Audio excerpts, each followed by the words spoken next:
HMDA అంటూ నిర్లక్ష్యంగా వ్యవహరించే నిర్మాణ సంస్థలు హైడ్రా దెబ్బకు నేలకు దిగి వచ్చాయి. ఇప్పటికే హైడ్రా ఒక్కో అడుగు ముందుకేస్తుండగా ఇదే సమయంలో బిల్డర్లకు ఆర్థిక కష్టాలు మొదలయ్యాయి. బఫర్ జోన్ ఎఫ్టీఎల్ పరిధిలో ఉందనే ప్రచారం జరిగినా చాలు, ఇప్పటిదాకా ఫ్లాట్లకు అడ్వాన్సులు చెల్లించిన వారంతా బిల్డర్ల ఆఫీసుల్లో మకాం వేస్తున్నారు.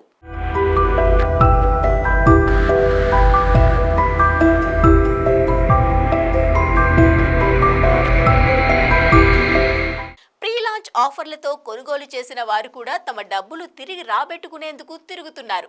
రాష్ట్రంలో హైడ్రా మరింత దూకుడు పెంచింది.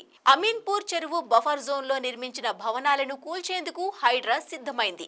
దీంతో ఫ్లాట్లు బుక్ చేసుకున్న వారు బుకింగ్స్ రద్దు చేసుకోగా బిల్డర్లు భారీగా నష్టపోతామంటూ తలలు పట్టుకుంటున్నారు. రాష్ట్రంలో ప్రస్తుతం హైడ్రా వ్యవహారం హాట్ టాపిక్ గా మారింది. అక్రమ కట్టడాలను కూల్చడంలో హైడ్రా దూకుడుగా వ్యవహరిస్తోంది. అక్కినేని నాగార్జున ఎన్ కన్వెన్షన్ కూల్చడంతో ఒక్కసారిగా జనాలు అప్రమత్తమయ్యారు. ఇప్పటికే ఫ్లాట్లు బుకింగ్స్ చేసుకున్న వారు తమ బుకింగ్స్ రద్దు చేసుకుని డబ్బులు తిరిగి తీసుకునేందుకు యాజమాన్యాలతో చర్చలు జరుపుతున్నారు. దీంతో బిల్డర్లకు ఊహించిన షాక్ తగలగా ఏం చేయలేని పరిస్థితిలో తీవ్రంగా నష్టపోతామని తలలు పట్టుకుంటున్నారు.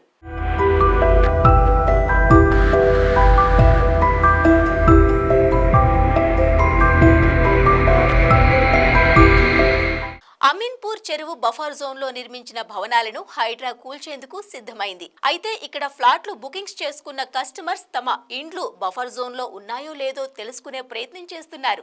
బఫర్ జోన్ లో ఉంటే తమ బుకింగ్స్ క్యాన్సిల్ చేసుకోవాలని చూస్తున్నారు. దీంతో పాటు గగన్ పహాడ్ లోని అప్పా చెరువు, మామిడి చెరువు పూర్తి ట్యాంక్ లెవెల్ పరిధిలో ఉన్న అక్రమ నిర్మాణాల కూల్చివేత కార్యక్రమాన్ని శనివారం మొదలుపెట్టింది.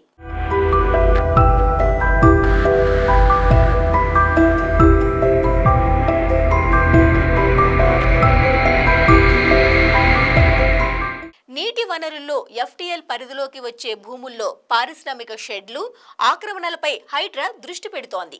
34 ఎకరాలున్న గగన్ పహాడ్ సరస్సు ప్రస్తుతం 10 నుంచి 12 ఎకరాలే ఉన్నట్టు హైడ్రా కమిషనర్ ఏవి రంగనాథ్ గుర్తించారు. 2020-2024లోనూ వరదల వల్ల ఈ ప్రాంతంలో ప్రాణ ఆస్తి నష్టం జరిగింది. ఇక హైడ్రా కమిషనర్ ఏవి రంగనాథ్ హైదరాబాద్లో 72 కొత్త బృందాలను ఏర్పాటు చేశారు.